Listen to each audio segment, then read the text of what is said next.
This is our community's house. We are all guested here to serve our community. My name is Mike Little, Mayor for the District of North Vancouver, and so the pleasure falls to me to welcome you all here to our regular meeting of Council for Monday, February 26th at 7 o'clock. I want to start this meeting off in a good way, so I've asked Councillor Forbes if she's willing to read our land acknowledgement. Thank you, Your Worship. We respectfully acknowledge the original peoples of these lands and waters, specifically the Tsleil-Waututh, the Squamish, and the Musqueam, on whose unceded ancestral lands the District of North Vancouver is located. We value the opportunity to learn, share, and serve our community on these unceded lands. Thank you very much, Councillor Forbes. Council, we have an agenda that's been circulated. Any errors or omissions from the agenda as presented? Hearing none, will someone please move adoption of the agenda? Moved by Councillor Back, second by Councillor Hanson. Prepared to call the question. All in favor? Contrary minded, motion carries. We have no sets of meeting minutes for consideration today, and so we're going to get right into public input. We reserve a period of up to 30 minutes at the front end of any given council meeting to hear issues of concern raised by our community. Speakers are given 3 minutes to present their ideas. And at this point, I have 2 speakers. 3, 4, 5. Well, we're up to 7 speakers at the front end of the meeting at this point. And so I'm going to start going through that list. These are people who signed up in advance, but there will still be an opportunity for people to add their name to the list if they're interested once we get through these initial speakers. So the first speaker that I have is Karen Barnett, followed by Natasha Wen. I did just before Karen gets up there, I was just going to mention that this meeting is being held in a hybrid format, which means members of the public, the council, and staff can be participating in the meeting either in person or virtually. To that end, the Chief Administrative Officer, who normally sits right here, has joined us virtually this evening. Councillor Muri has expressed her regrets. She's traveling with her family this week and is not able to join us. But other than that, we're all here and ready and available today. Karen, welcome. You have 3 minutes to address the council. Thank you, Mayor. I'd like to introduce myself, Karen Barnett. I think I know most of you here. And I'm here this evening to talk to you. And do I have to do my address for 4000 Blockshone Road? I'm speaking in favor of agenda item 8.3, the UBCM motion Black Bear Cub conflict response. The North Vancouver District has been a real leader in the areas of black bear education and preserving the lives of black bears of all ages. Your ongoing support of the North Shore Black Bear Society and adding fines to residents who place their kitchen compost outside before garbage collection times are 2 good examples of the DMV's commendable support. There are just 2 examples. These are just 2 of many examples. There are many more. With the district and the North Shore Black Bear Society as role models, there is a tremendous public support for the lives of bears in North Vancouver. The motion presented this evening by Councillor Forbes goes a step further by presenting a motion at the UBCM, Union of BC Municipalities, the motion about accountability and transparency as noted in the various links in the supporting documents of this motion. There appears to be gaps in accountability with the Conservation Officer Service in terms of clear protocol and procedures when dealing with wildlife, particularly with the treatment of orphaned bear cubs.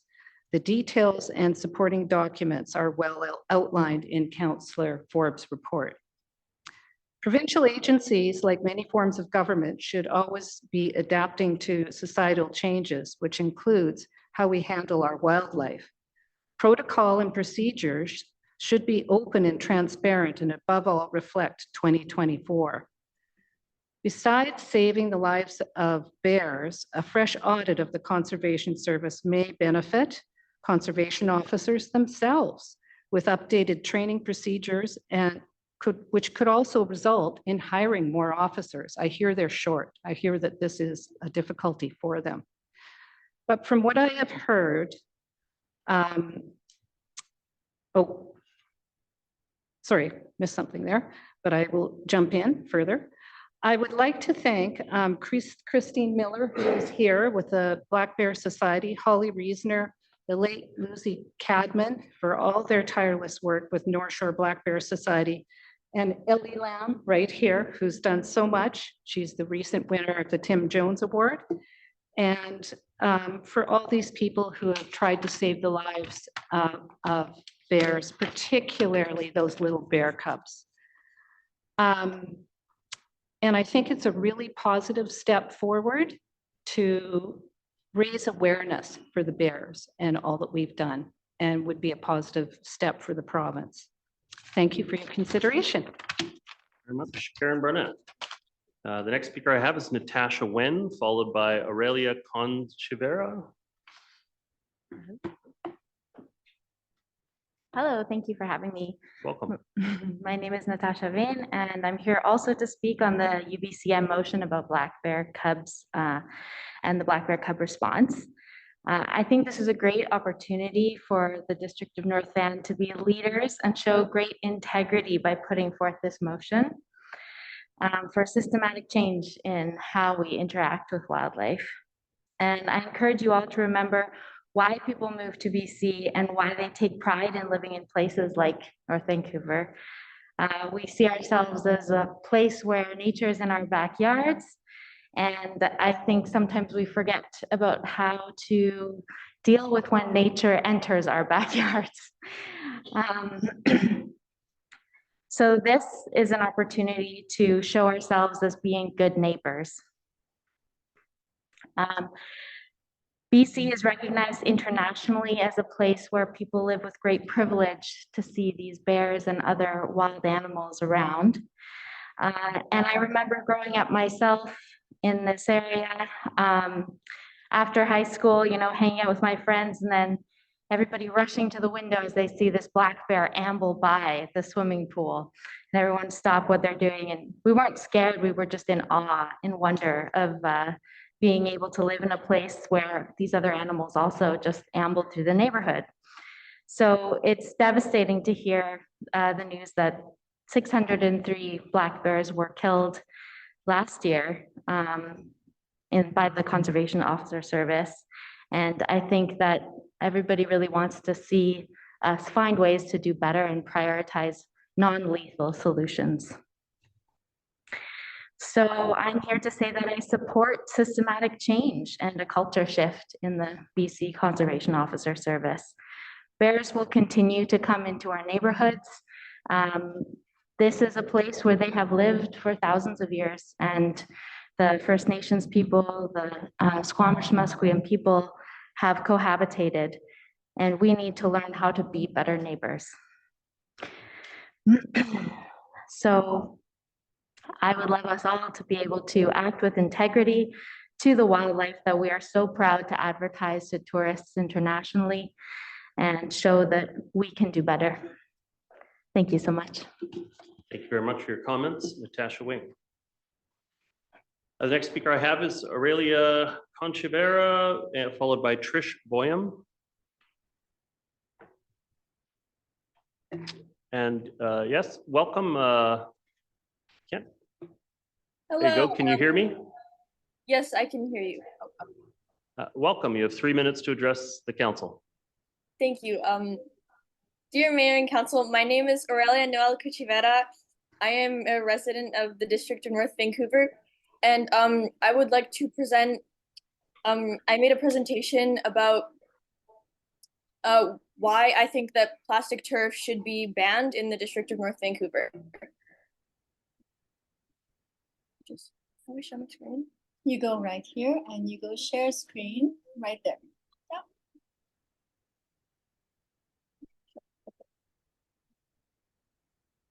Okay.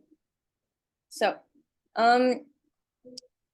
so the first point that I have is the various health issues that come with these chemicals that are in the plastic grass. So plastic turf has long been suspected to cause health problems such as cancer and build up in your body.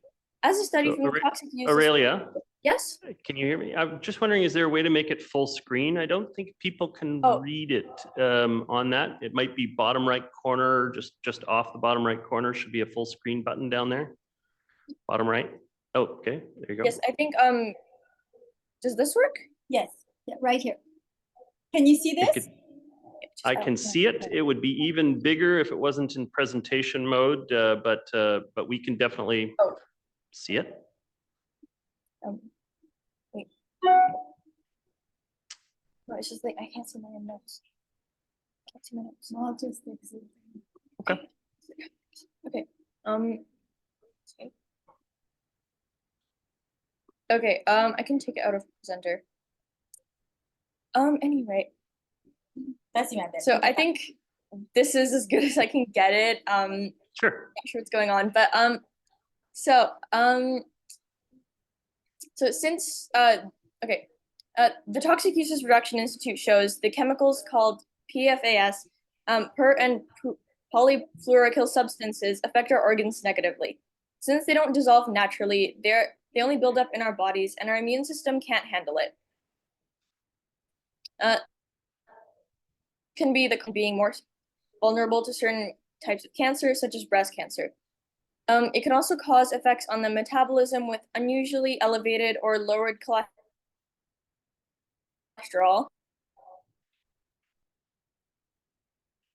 Gases, the liver and thyroid, as well as effects on our metabolism, development. So the second point, why I think environmentals. So these are persistent products, which means they don't break down in the environment under natural conditions. And some products could remain in the environment for hundreds of environmental consequences. They accumulate in our breathing organisms, including plants, animals, and humans. They were found in drinking water and groundwater in Massachusetts, thanks to the Massachusetts Department of Environmental Protection. They set standards and identified 6 PFASs in over 20 water systems. They have to be replaced every 10 years, which leads to even more environmental problems in the landfill.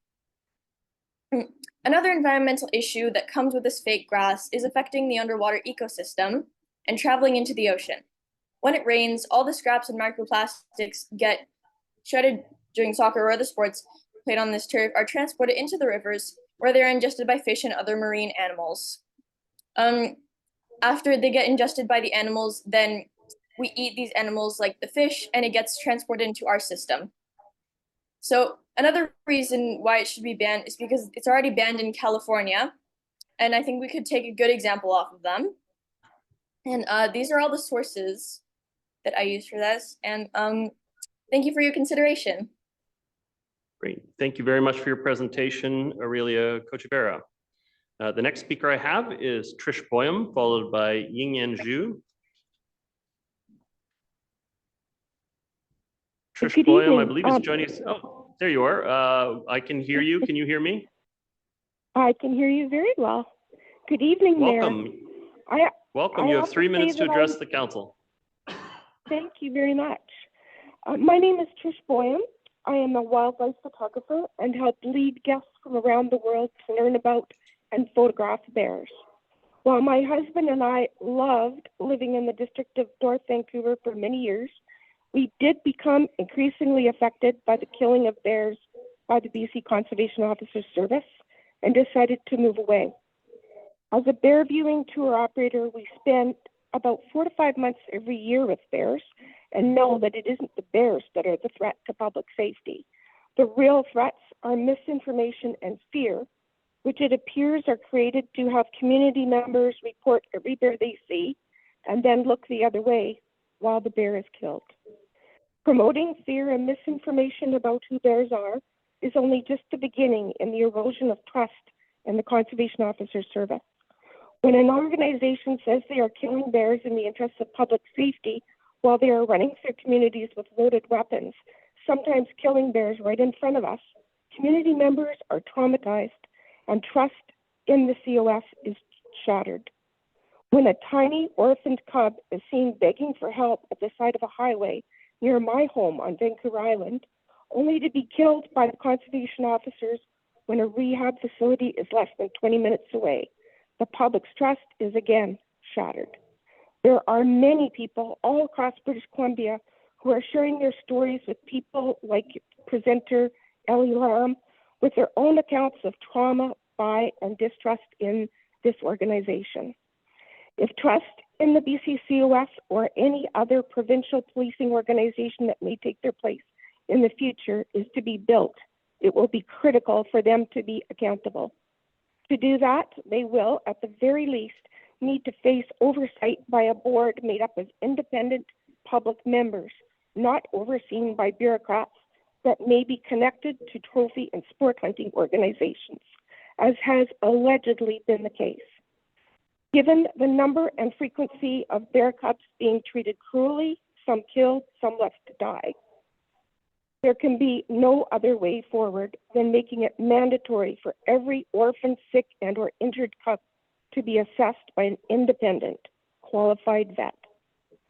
Today, I'm asking the District of North Vancouver to be leaders in ending the cruelty and killing of bears and other wildlife in their beautiful community, inspiring and demonstrating courage to other communities that want to do the same.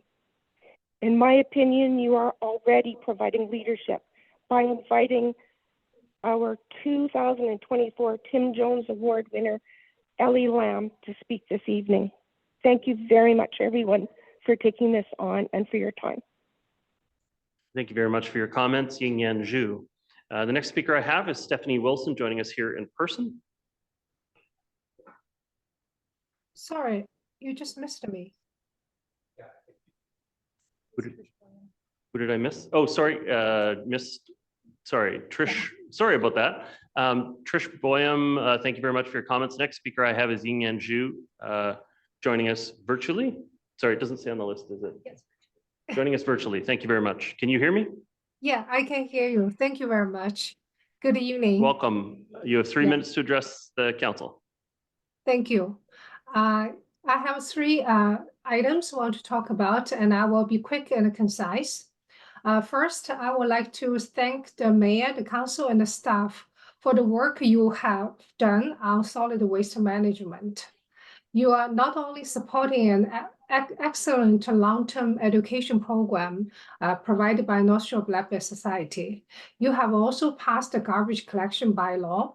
More importantly, you have been enforcing it to reduce the attractants to wildlife, bears in particular. And in BC for too long, our law enforcement, such as BCCOS, punishes animals for human violation. The lack of enforcement of human as the intended recipient and their heavy-handed treatment of wildlife means the law enforcement serves as nuisance removal for those who don't care, paid for by all of us. So I'm very happy that the district is taking further action to protect black bears and cubs. With human development and climate change, we will see more wildlife in our communities, where steady supply of food, water, and shelter are available. But high visibility doesn't necessarily translate into high population. It could very likely be a sign of population collapse as animals are pushed to the brink and put basic survival before instinct to avoid humans. So thank you very much, and please continue your work to revert this trend. The second issue I would like to talk about is about invasive species removal.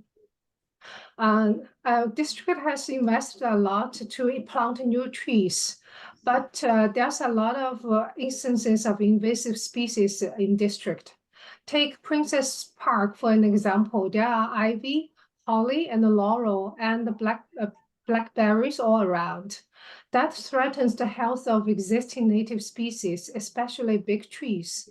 A healthy mixed native forest is fire-resistant, drought-tolerant, and is our best ally against climate change. I know district has a meetup team that do organize ivy pool events in the past. I just hope that there can be more exposure to this program so that more residents can be encouraged to participate in it. My third item and the last would like to talk about is the province's small-scale multifamily housing legislature. My concern is that my increased property value and put a lot of tax burden on residents, and also it may endanger the big trees on lots of properties. So I hope council could take that into consideration. Thank you. Thank you for your comments, Ying and Zhu. Apologies. We have Stephanie Wilson here joining us in person, followed by Maureen Fielding. Welcome. When you're comfortable, you have 3 minutes to address the council.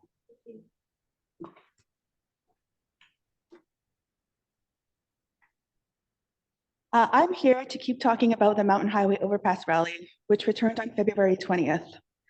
In addition to signs attacking 2S LGBTQ+ people, the group affixed a banner onto the overpass, which displayed the far-right conspiracy that safer supply will be widely distributed to children. Emerging far-right actions are attempting to expand the anti-2S LGBTQ+ parental rights movement to harm reduction, falsely claiming that governments will provide fentanyl to young children as part of efforts to, quote, groom them into changing their sexual orientation or gender identity. I am strongly in favor of free speech. I am not blind to the fact that a commitment to free speech is the reason I'm here tonight. However, the right to free speech is not unconditional, as freely expressed hate serves only to silence others through fear. Philosopher Karl Popper called this the paradox of tolerance. A tolerant society requires intolerance of intolerant ideas, such as hate, discrimination, or exclusion. And what is happening on the Mountain Highway overpass is hateful and discriminatory. In their sentencing of Christopher Kamienick, the former North Vancouver resident who stole and burned a progress flag and wrote transphobic graffiti around Lower Lonsdale, the court was very clear that such messages against 2S LGBTQ+ community members are hateful, harmful, and unacceptable. Mayor Little, as a member of the North Vancouver Policing Committee, I would like to know if you can ask North Vancouver RCMP why they continue to refuse to enforce the injunction that still stands on the Mountain Highway overpass. I know that the RCMP have previously stated that they need to consider the charter rights of the overpass rally participants. And frankly, I continue to find the idea of police selectively granting themselves the extrajudicial power to override orders from the Supreme Court of BC even more troubling than simply refusing to enforce the injunction out of pure apathy. And to council, the District of North Vancouver spends an incredible amount of money on policing. A little over $22.6 million is budgeted for police protection in 2024. Are you getting your money's worth? For over a year, a group from the far right felt comfortable enough to spread conspiracies and hate with little intervention from police. Even with a tool provided by the Supreme Court of BC to remove the overpass rally group, RCMP have not acted. So my question to you is this: if we cannot rely on police to keep our neighborhoods safe from harm, how can we build community-based supports so that those who are affected by hate are safe and secure despite police inaction? How can we build on the strengths and resiliencies already in North Vancouver so that people don't have to wait over 18 months for an end to actions meant to deny them the right to live authentically without fear of harm? I'm just wrapping up. Sorry, I've become accustomed to 5 minutes. I've had the privilege of watching many in North Vancouver step up and take a stand. I'm here because I think that with your support, North Vancouver could be a leader in fostering a community resilient against hate. Thank you very much. Thank you very much for your comments. Stephanie Wilson. The next speaker I have is Maureen Fielding, followed by Mohammed Kazemian.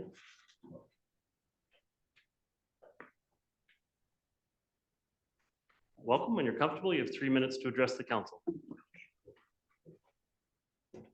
Hello. I don't have anything formal prepared. I am a resident of 936 Seymour Boulevard. I live on the Seymour River, which is a haven for wildlife. I've been affiliated with that property for most of my life. And my aunt and uncle lived on that property before me, and it was always a place where bears would walk through. And I just want to say that we need to think about what is happening with the community not taking care for their rubbish and garbage and the things that are bear attractants. And a lot has been done. I've been listening to all the comments tonight, and I've been watching what's been going on in regards to the kinds of protocols that have been already put in place. But my husband and I really notice that there's a lot of people still in our neighborhood that are just not taking care. And it's just not that hard, you know.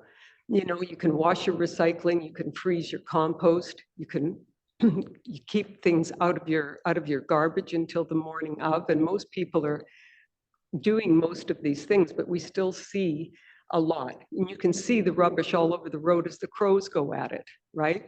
And, sometimes raccoons can get into people's garbage and things like that, yet, we don't see SWAT teams coming out to blast away raccoons, right? So, let's think about that for a moment. Why are the bears a threat? To say that they've become habituated to garbage, well, they're opportunists. If the garbage is there, they're going to eat it. And so to me, all of this comes down to more education to people in our neighborhoods that aren't complying. And we see it. We see it along Seymour Boulevard. We see it along Riverside Drive, just in our walks and our drives around. And so I would like to see more being done to heavily penalize people that are not complying. I don't care about warnings. Warnings, like hit them with money if that's where it's going to make an effect, right? And if they do it again, it's going to be bigger, and get more serious about it. And also then follow up with education, because this is the crux of it, because the end result is conservation coming in and killing our bears. That's the end result of it, is that somebody is making a complaint, and as somebody already pointed out, people are not even aware of bear behavior. Bears saunter through our yard all my life, and they're peaceful. They're just doing their bear stuff. People say, oh, there's a bear in your yard. And yeah, okay, okay, cool. What's he doing? He's doing bear stuff, and then they saunter on. And that's a properly, that's a well-behaved bear that I want to see in my neighborhood. If you could draw right? to a close, that would be great. Thank you. Thank you. Okay, thank you very much. Thank you, Maureen Fielding. The next speaker I have is Mohammed Kazemian, followed by Ellen Burdett, joining us virtually. Hello. Welcome. When you're comfortable, Thank you you. have 3 minutes to address council. Thank you. Yeah. My name is Mohammed Kazemian. I'm living in 1657 Bowser Avenue and Marine Drive. My neighbor, we have an issue with the car, cost to the dealership, car dealership. That's a Chrysler company. Basically, they are attached to our houses. So the previous owner, we had some issue with the noise disturbance, and we worked it out. But now the new one came in, and what they're doing right now, they're washing their car in open air underneath my window, 14 or 17 hours a day, power washing. I called to police, and police said this is not our jurisdiction, and you have to go and talk with council. Maybe they can deal with the issue. So I called the bylaw officer. The first one, he said, I go there and give them warning. So went there, give them a warning for couple of days. They did it. They have a detailing shop, so they done it inside. But after 2 days, they started all over again. So I called and left a message for the next bylaw officer called back and said, oh, it's their property, they can do whatever they want. So it looks like they are not clear about your policy. What's your policy about noise disturbance? 14 hours a day, they're washing car below my window. That's the issue that now me and my neighbor that we are attached to this dealership we have. The other issue that all the neighborhood have is their car park everywhere. They can park everywhere. Basically, there is no room left for us that we are living in that area.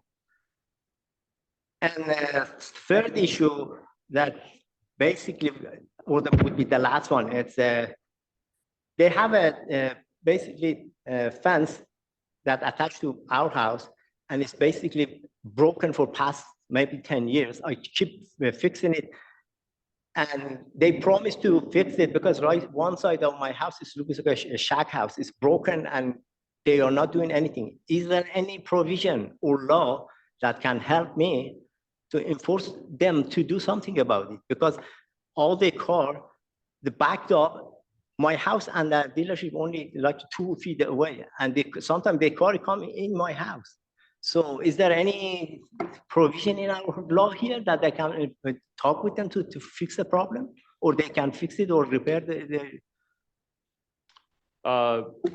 It's probably the best question specifically for our planning department on it. I'm not familiar with the requirement to have fence your property within a commercial space. And so while we expect standards of maintenance to maintain the property itself, there's nothing that requires them to have a fence unless there's something unsafe on the area. So, but I think it would be best answered by talking to our planning department, and you know, they can go through it in a more fulsome way. Mr. Milburn here can take your information, and we'll. How about the noise? The noise is killing me, basically. That's it. I don't have those answers on the spot. So this is public input. No, I need help. So I came here for help from the members, because if your bylaw officer doesn't do anything, police doesn't do anything, who else gonna do it? Thank you. So I need an answer. Thank you. Thanks a lot. Okay, thank you, Mohammed Kazmian, for your comments. The next speaker I have is Ellen Burdett. And Ellen, you should be seeing on your screen a pop-up inviting you to become a panelist. We do need you to accept that in order to be able to move you over to the speaking side of the meeting. Okay, thank you.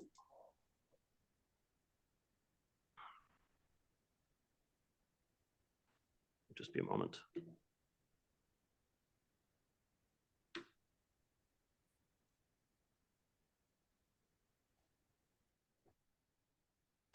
Pop it up.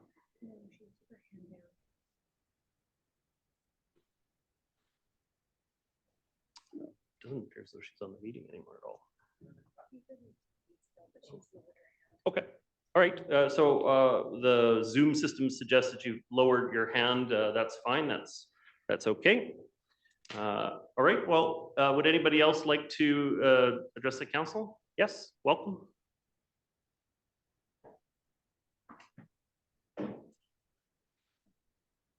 I see that, yeah. If you could start with your name for the record, that would be great, but welcome. When you're comfortable, you have 3 minutes to address the council. Okay, have I got the audio right? Yes, but nice and loud into the microphone would be appreciated. Thank you. My name is Lucille Schroeder.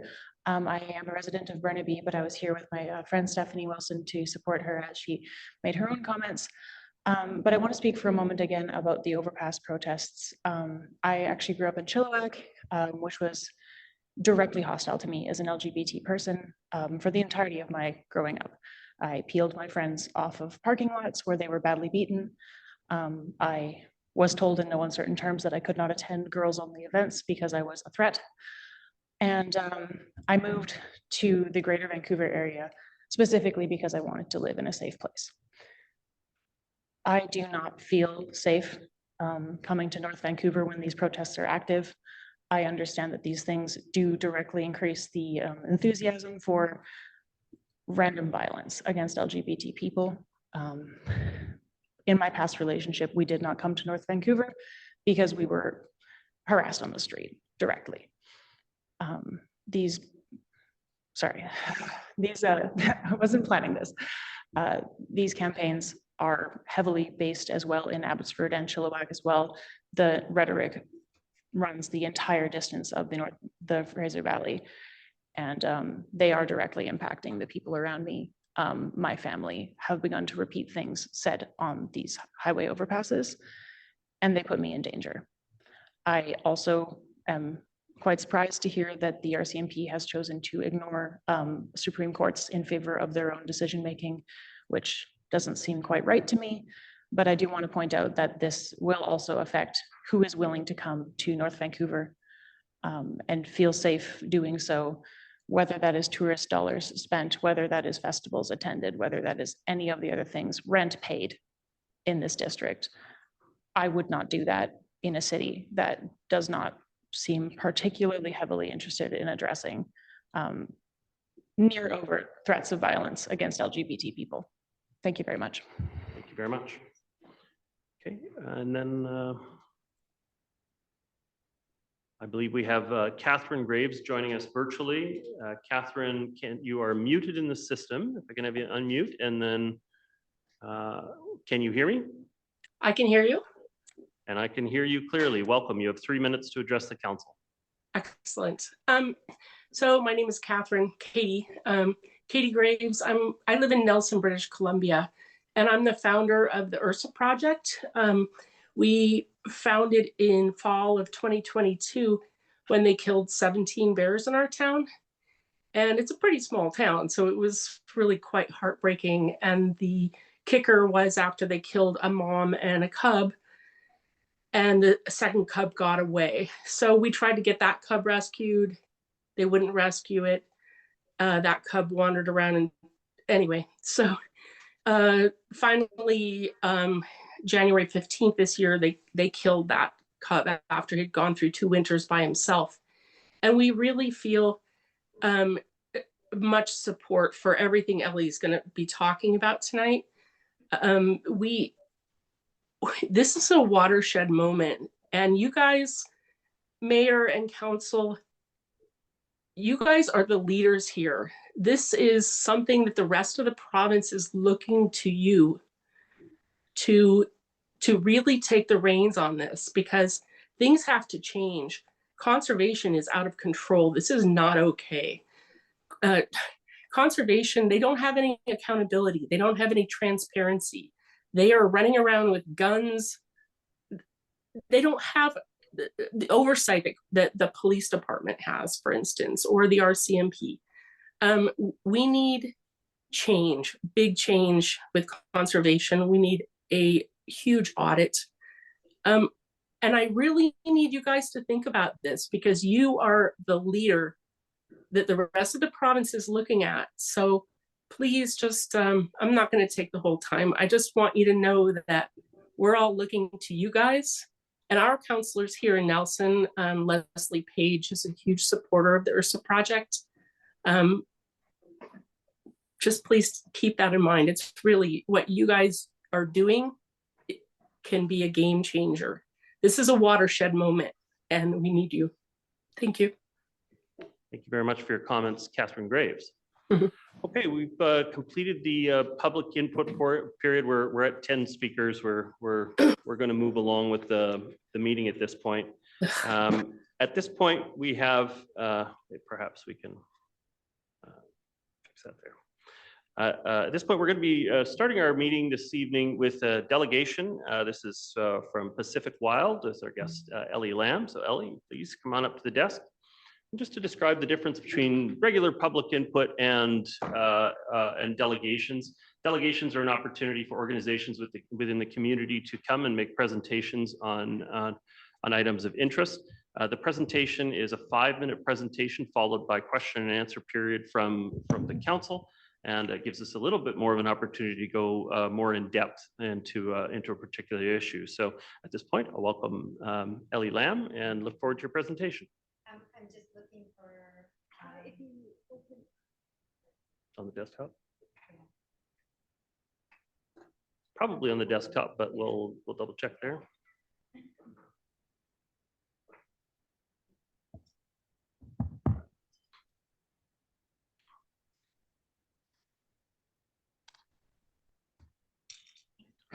Cheryl.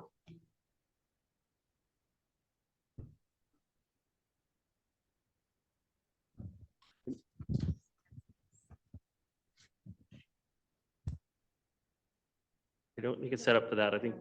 Oh, sorry. Hello? Thank you. Welcome. Thank you. Living graciously with bears. Good evening, Your Worship, Council. Thank you so much for taking the time and allowing me to spend some time discussing about some very important issues that that I'd like to inform you about. I think there's been a lot of discussion around the bear point tonight. And so some of this you will have heard, but I hope I can get your attention on some of these important pieces. My name is Ellie Lamb. I'm a level 3 commercial bear viewing association guide for 26 years and a wildlife advisor at the advisory committee of Pacific Wild and Metro Vancouver Park Ranger annual bear behavior trainer, along with North Shore Black Bear Society 9-year past board member. Christine Miller's here. Thank you. And it's a privilege to be able to have worked with you folks, and you're still doing great work. I'm here to talk to you about a problem, why this is happening, and what municipalities can do about it. The problem. This mother bear was killed a couple years ago. Her orphan cubs, we don't know what happened to them. The problem. 2023 was the highest number of bear mortality, bears being killed by BC conservation officers in the history of the province. Trauma, broken trust within the community of bears here and within the community of the public. Trauma. Why are so many bears being killed? Why is this happening? BC Conservation Officer Service decided that bears in and around communities are a public safety risk. Precautionary principle indicate that a bear is a big, strong animal, can do harm. As a result of this, lethal measures on our bears is most often the chosen action. BC conservation officers are publicly funded. So we're funding the cruelty that we see in front of us in our communities. BC Conservation Service recently introduced the use of military weapons. So we have 30-round magazines going through the community, killing our bears. We have a high number of bears that have been killed this past year, 603 bears, and that's not including many of the orphan cubs that are left to let nature take its course. So with that number of bears, the military weapons certainly help to achieve that high number that we're seeing. BC Conservation Service is the only public agency that has zero public accountability. Under the Police Act, they are the only ones that do not have transparency and accountability or a public board. All others do.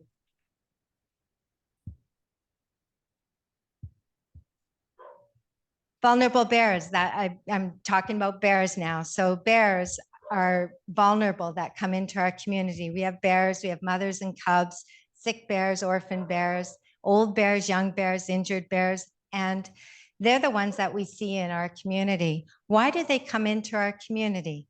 Well, in the case of this mom, she's probably hearing maybe there's some stray dogs out there. So she's seeking safety.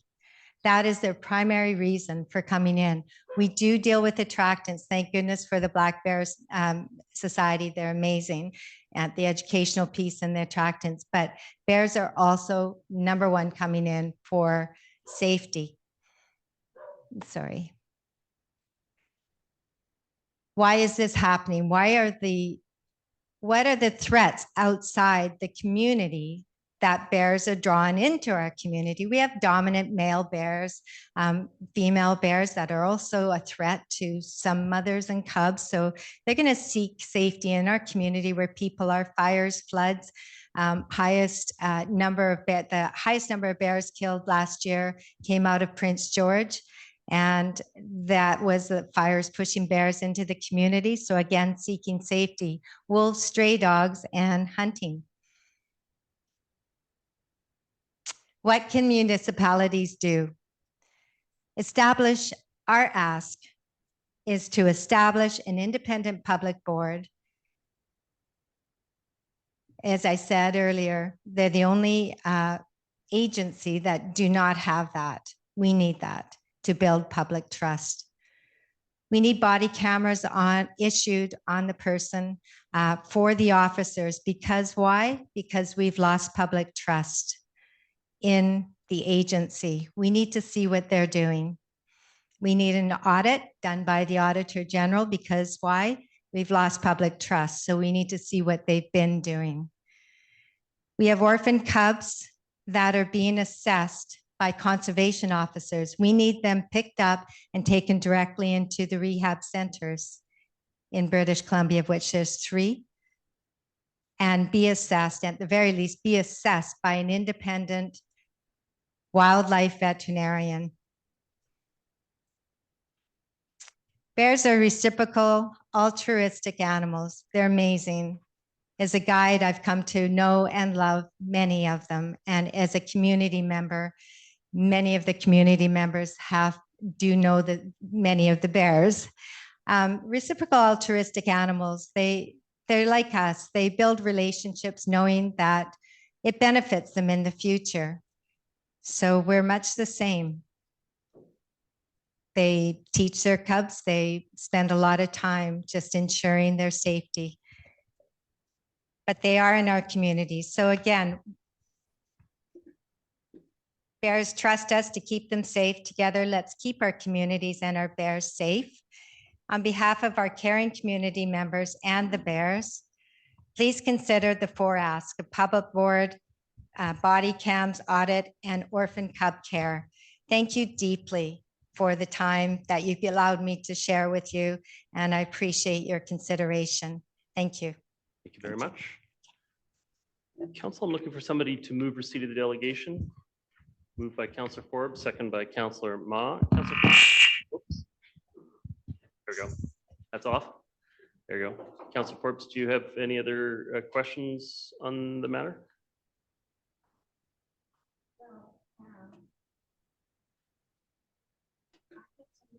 Is your microphone on?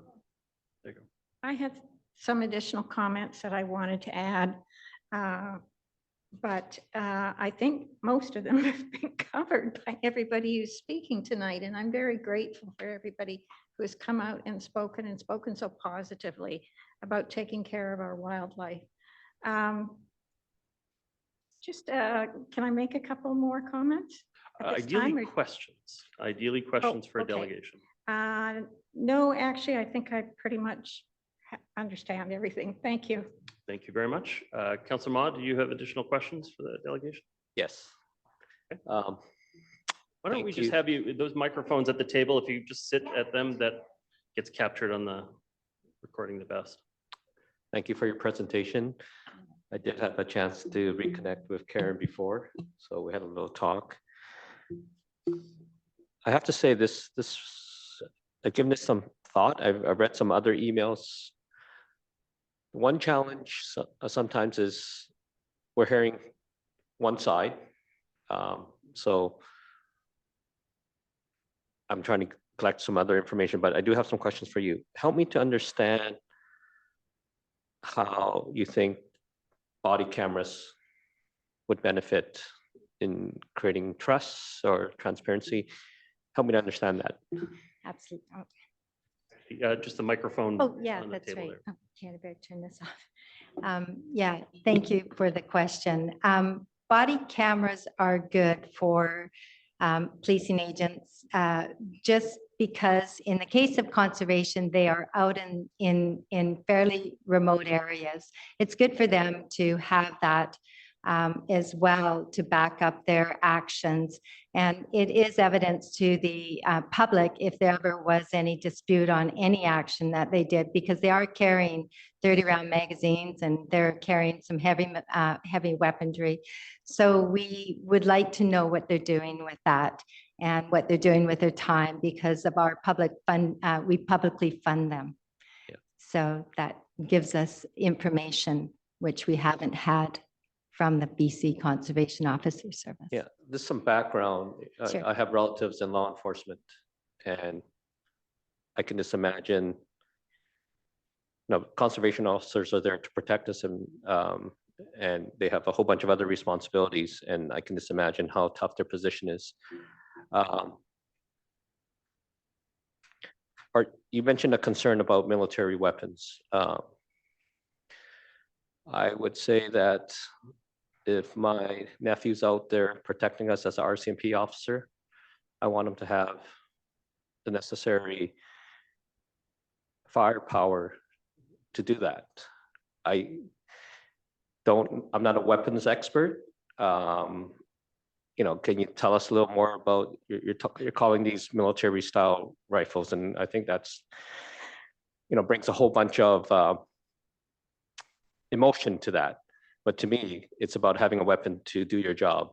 If you can help me understand the concern about so-called military weapons. Well, this year round military weapons is whether or not it's necessary. When we're trying to protect our wildlife and keep our community safe, military weapons are definitely over and above the call to action.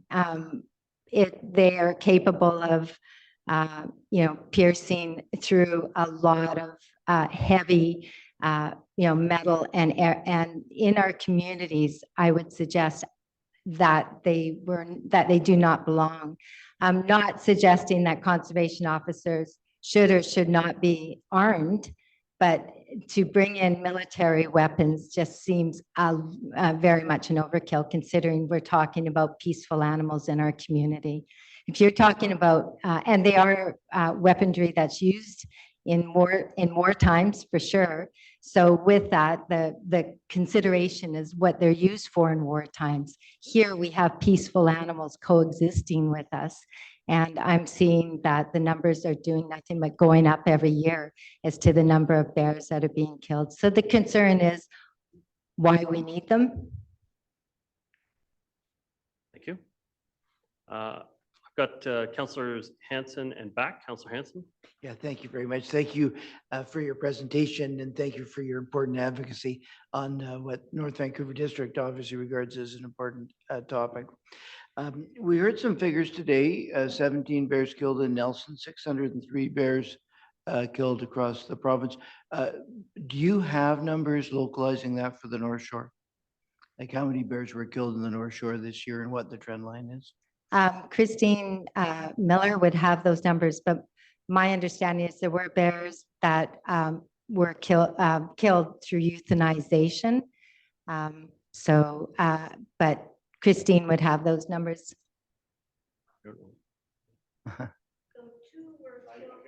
Come to a microphone, Christine. Thank you so much for answering the question, but I need to make sure that the people at home can hear the answer as well.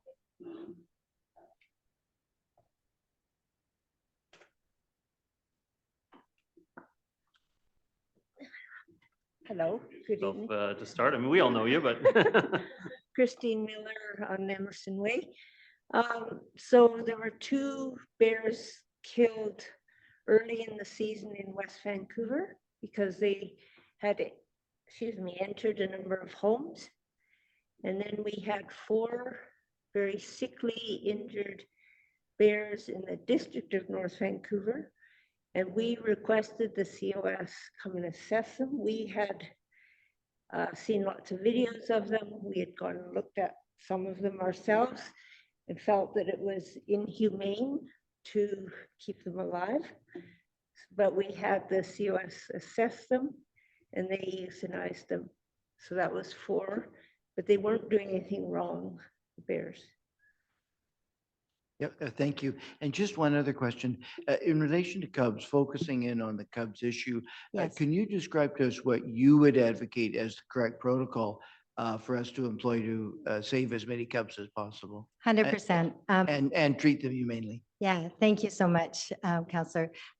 Absolutely, that is not being done unless a rehab center initiates it, where the cubs are picked up. There's many of them left, and nature take its course is the term that the veterinarian government vet has been using for why.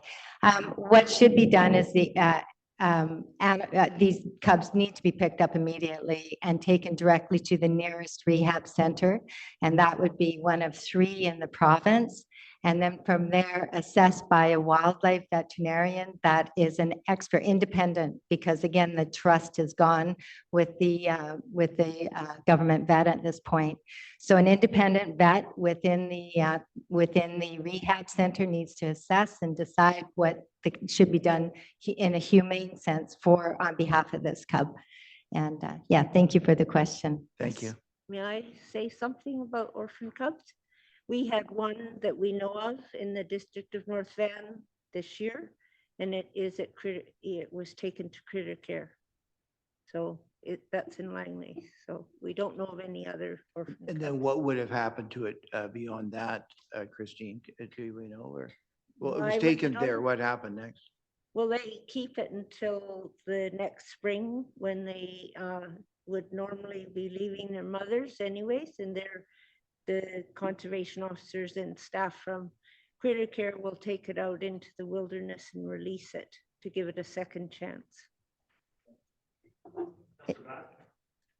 Thank you very much. Thanks a lot for the presentation.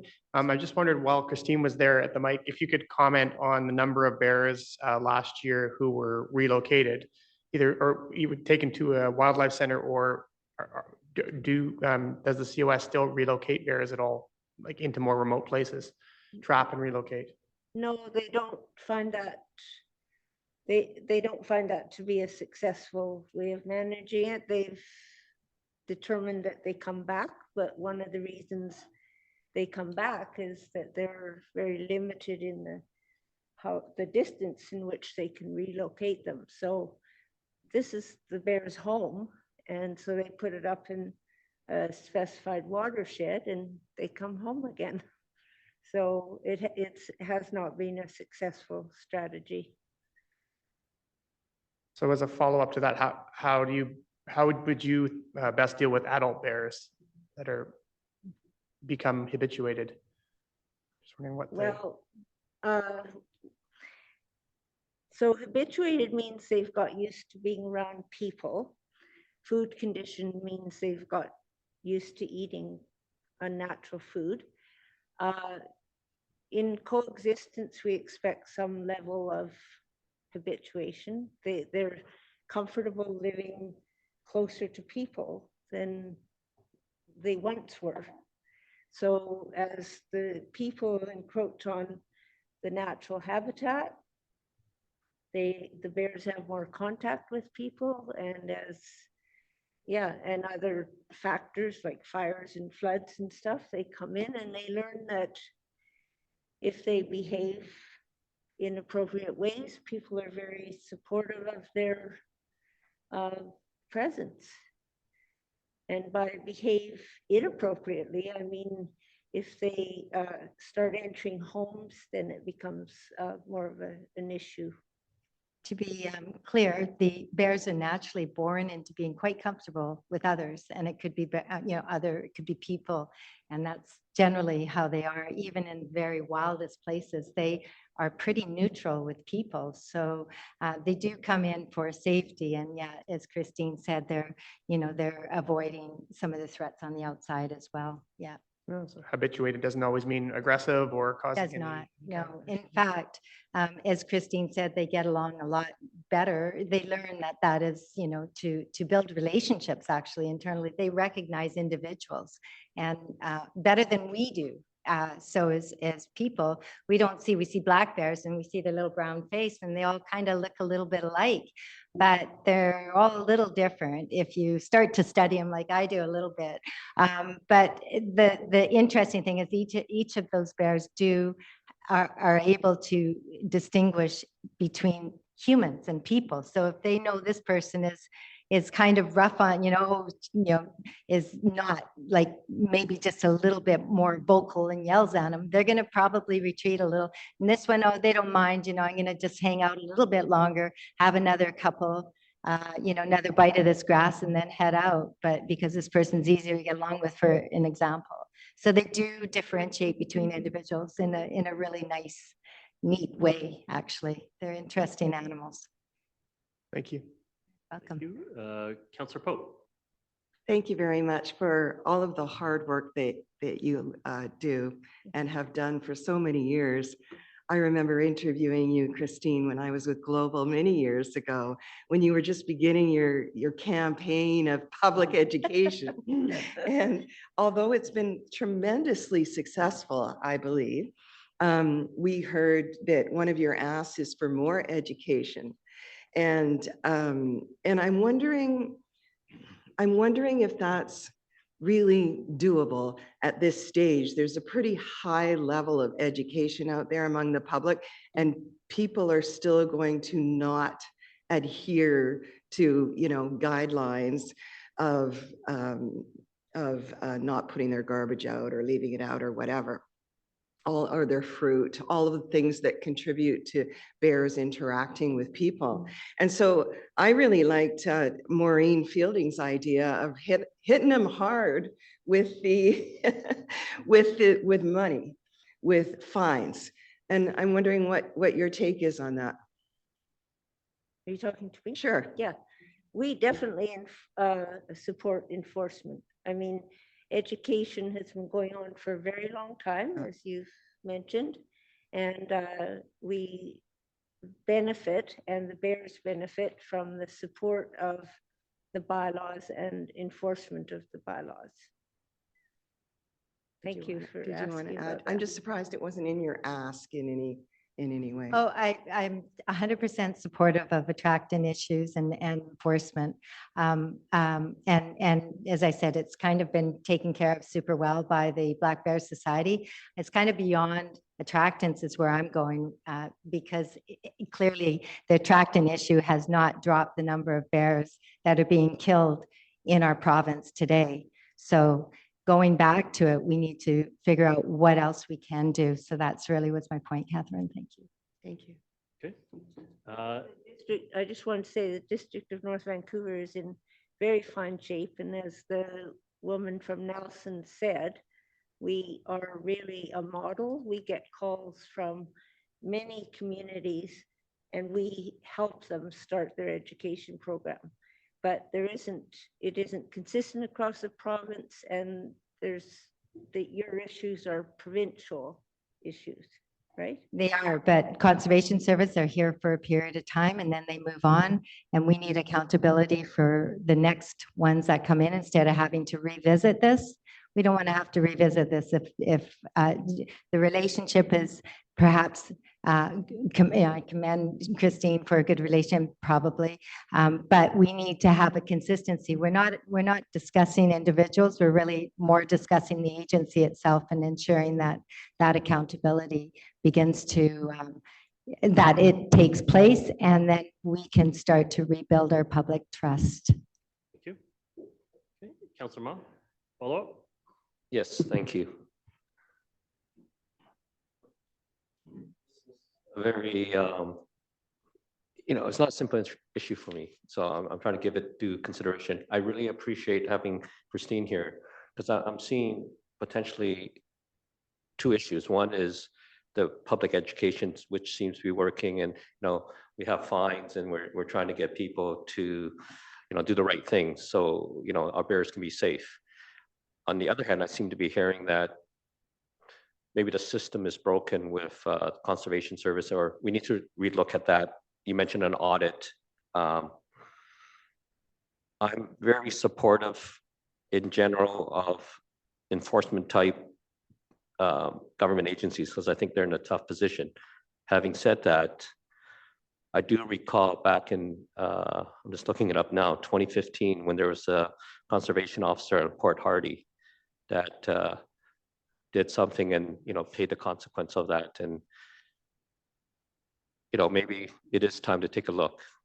I don't want to paint everyone with the same brush, but maybe it's time to take a look. So thank you. Thank you. Right. I have a question, and I think it's probably more directed at Christine. I'm sorry, I know this is your presentation, Ellie, but No, it's good. but the local It's a numbers. team. It takes a village. Obviously the bad old days of when we used to have a dump in North Vancouver and we were routinely killing north of 30 bears a year in the community. That's in our past. We're trying to work with where we're at right now. About 2 years ago is the last data I remember, but it was about half of the time the bears were being shot because they were injured in car accidents or other such things. Is that pretty normal that about half are because of behavior and half are because of injuries and others? Is that a typical ratio for the North Shore in your experience? Usual this year. Well, this year was higher because we had 4 killed because of injuries and poor health. Right. But I can't recall from other years whether it's half and half. I think that euthanization is probably less than half normally. Thank you very much. Okay, Council, I think I looked to Councillor Forbes for a motion. I believe it was seconded by Councillor Ma. I'm prepared to call the question on the motion on receipt of the delegation. All those in favor? Contrary minded? Motion carries. Thank you so much for your delegation and your assist here today. We do appreciate it.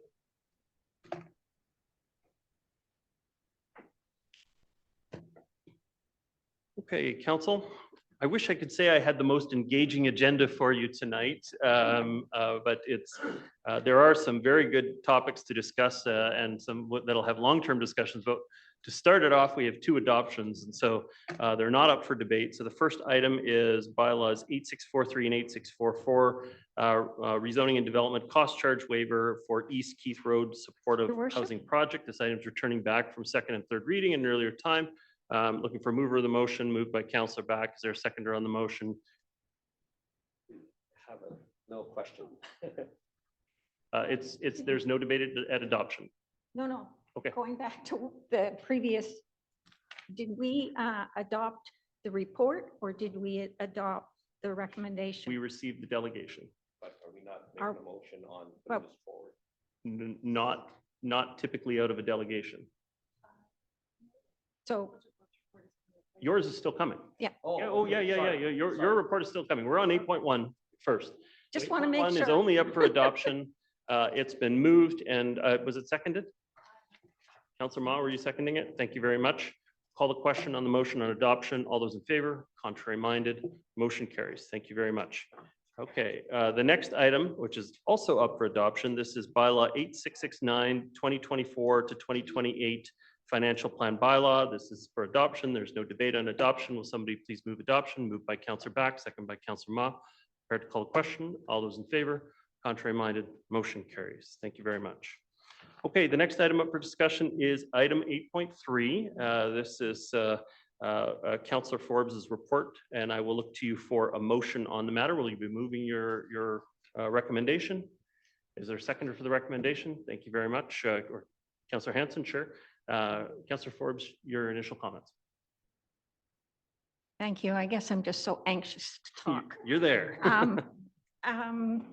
Most of what I was, my report is out there, and a lot of what was in my report has already been discussed by people. And I had a few extra comments I wanted to make tonight, but I will just skip through them to try and bring up new comments or clarify comments that have been made. The report and the recommendations, if adopted, would be for all of BC and addresses when an actual interaction with a bear cub occurs. There are other steps that can be taken to avoid conflicts such as education, bylaws, Bear Smart accreditation, etc.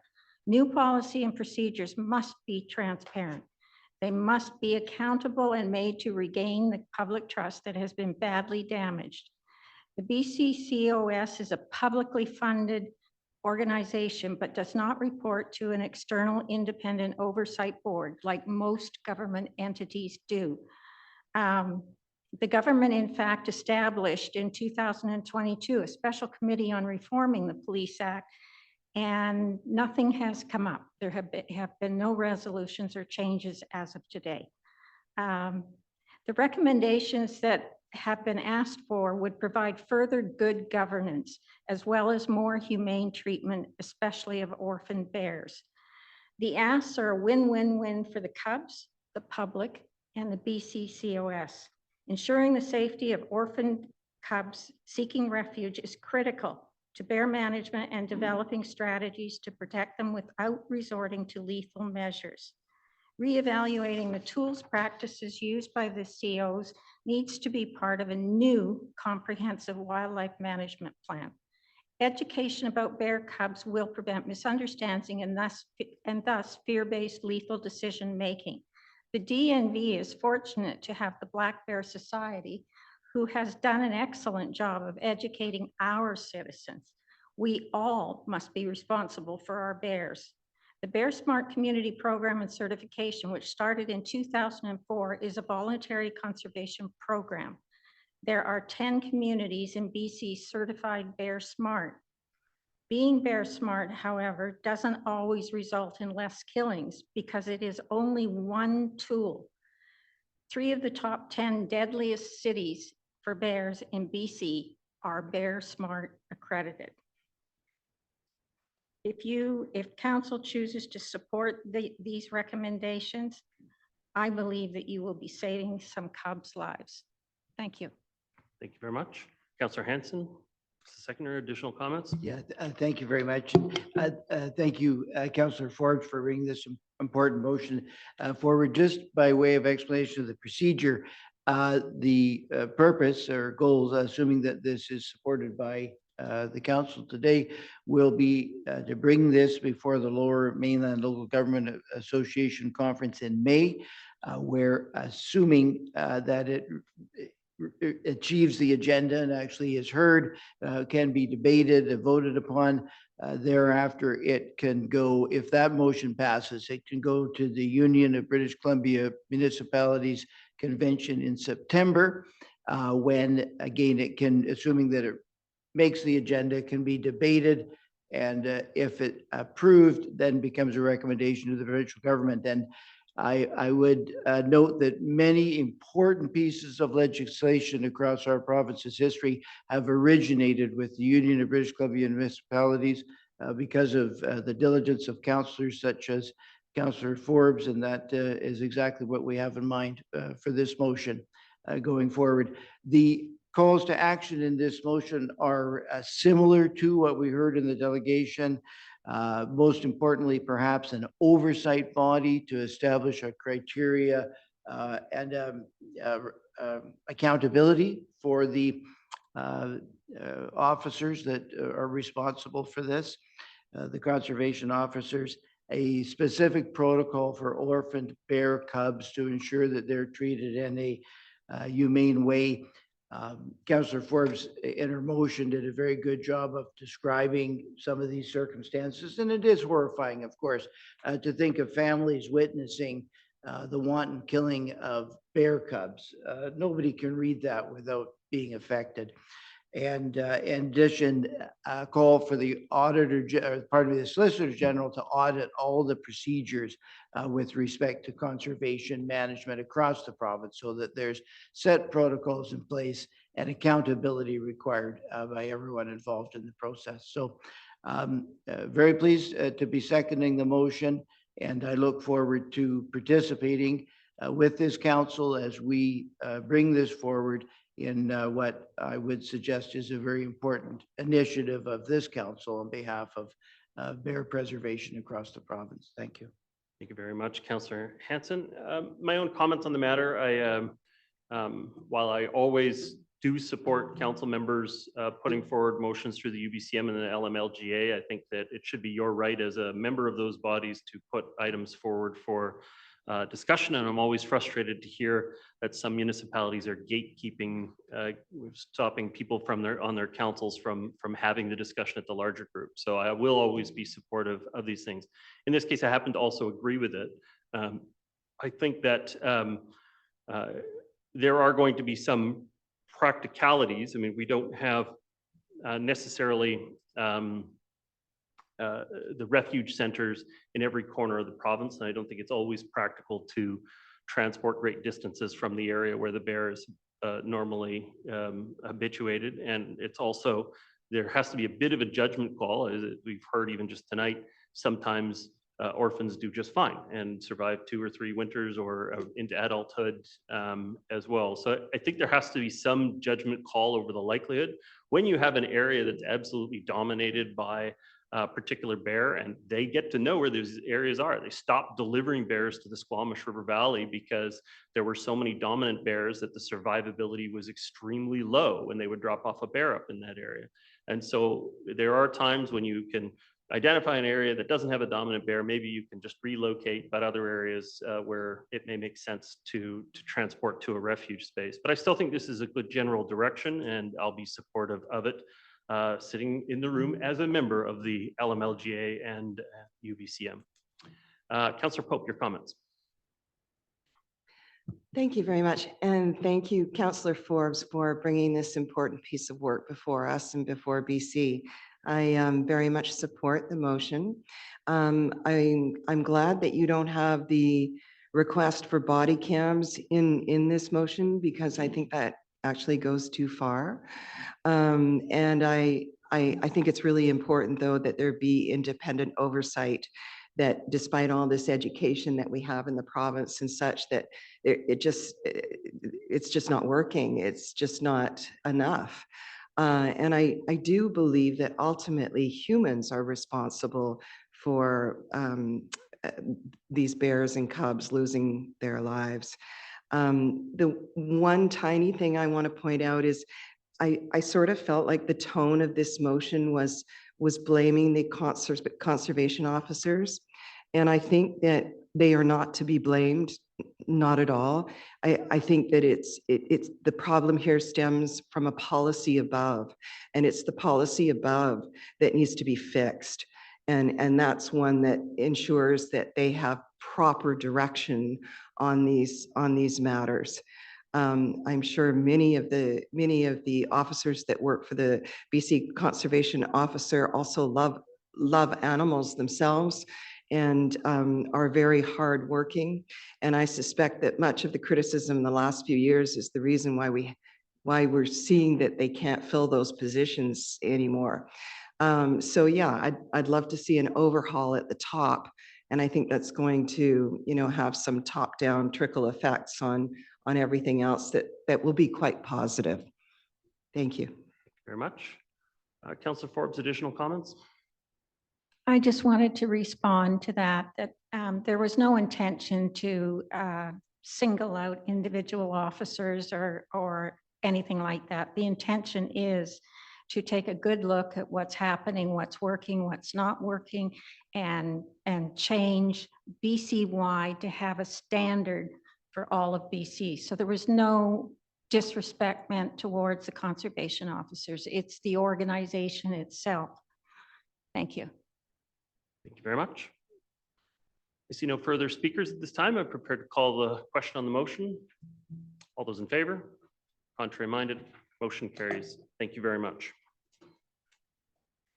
Okay, the last item of the regular of the report section of this evening's meeting is item 8.4. This is playground lighting improvements, and the report is from Councillor Back. Councillor Back will be moving the motion. Is there a seconder for the motion? Seconded by Councillor Pope. Councillor Back, your comments. Thank you, Mayor Little, as we move to a slightly lighter topic this evening. Well done. I hope to shed some light on an issue that I hope not only illuminates some important public spaces within our parks, but would enhance our community.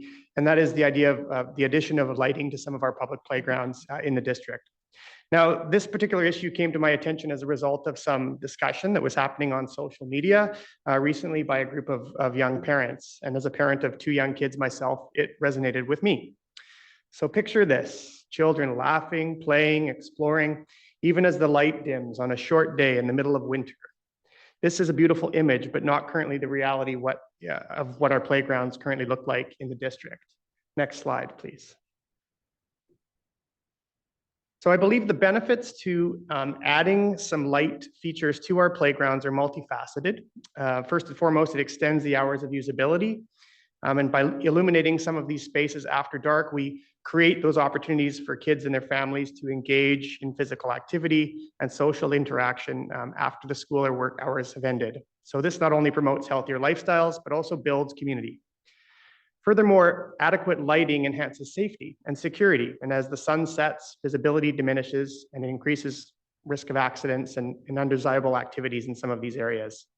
So by strategically placing lights in and around some of our playgrounds, we mitigate some of these risks, providing peace of mind to parents and guardians while fostering a sense of security for all who utilize these spaces.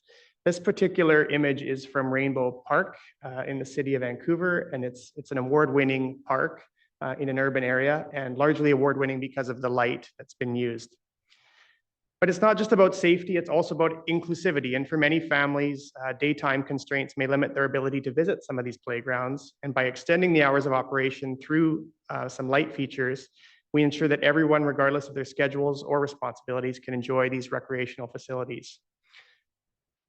Furthermore, well-lit playgrounds serve as a focal point for community engagement and cohesion, as I've talked about. They become those gathering spaces where neighbors can come together and forge connections and strengthen the social fabric of our neighborhoods. So whether it's a parent watching their child conquer the monkey bars or a group of friends engaging in a friendly game of tag, these are moments of shared joy and camaraderie that truly enrich our communities. So I also recognize, though, that anytime we're looking at adding lighting to public areas, we have to consider people that are living in close proximity to those areas. We've certainly seen that with some of our newer turf fields and the new light that comes with it.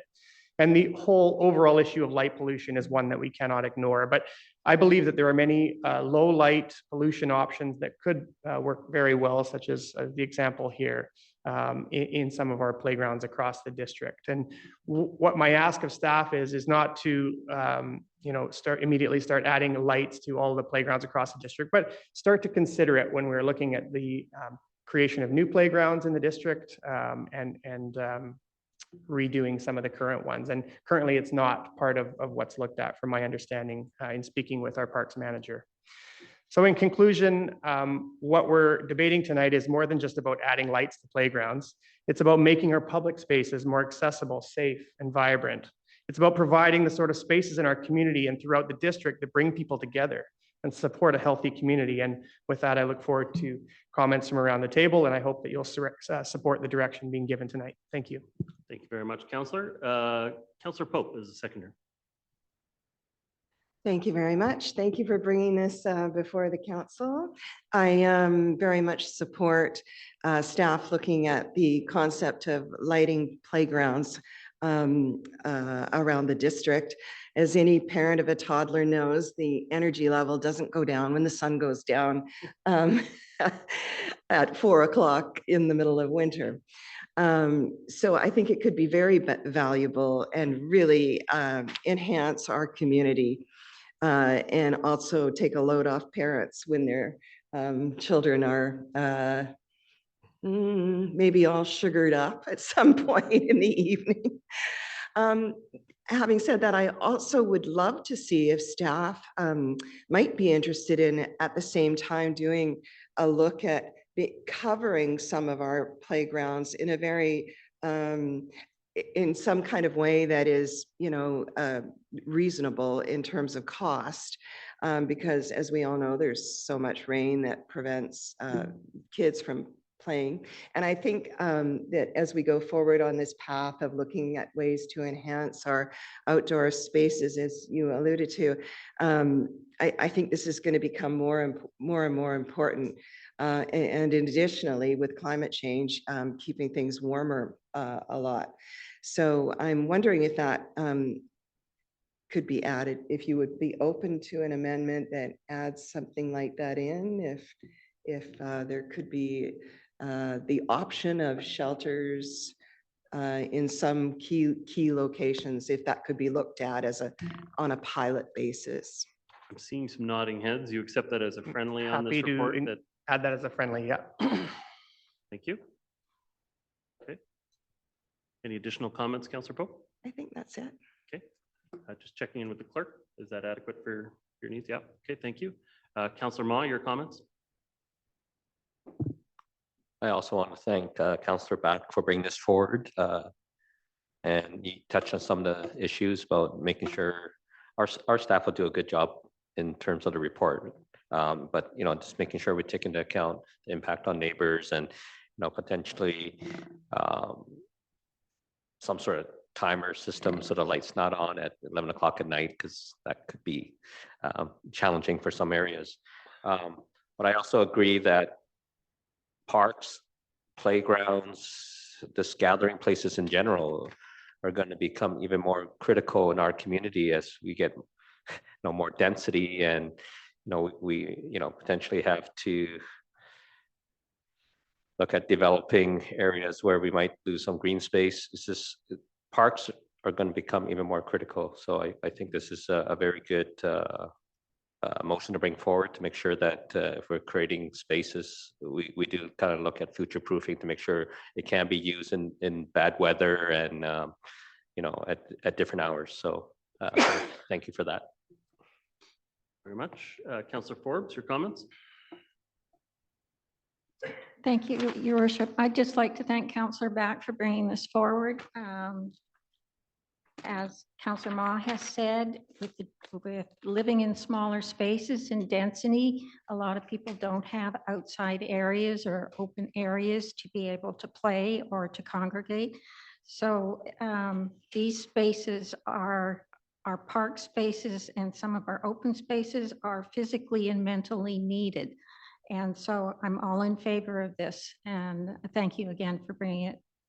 I'd just like to ask staff one question. I've noticed a sign down at Kirkstone Park that there is a lighting project that is happening at Kirkstone Park already.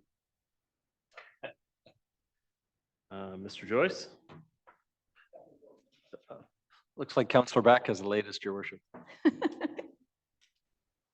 I know this is a question to staff, but only because I just did have a meeting with our parks manager, and it's that lighting project was designed to light the parking lot. Yes, But they're using it as an opportunity to light the skate park at the same time because it's in close proximity. So that's right. Thank you. Yeah, just my own comments on the matter, and I support the addition of weather considerations, because I long had a dialogue with our school district in particular that we do our students a disservice when we don't prepare lighted, weather protected outdoor spaces, yet we require all of the kids to go out for their breaks. And in an area that routinely gets immense amounts of rain in some of our areas. And so I remember them coming back to me and saying, there's a very complicated formula. There's all kinds of reasons why it can't be done. Ministry of Education limits our square footage, and it's actually based on whether there's weather protection. There was all kinds of comments back and forth about it. It was still, you got to give the kids a little bit of a break from the weather sometimes. Their comfort, the amount of time they're likely to stay outdoors if they're dry, and if it feels safe, is going to be much higher than if it doesn't feel safe, and if it's not dry and weather protected. And so we want our kids to get out.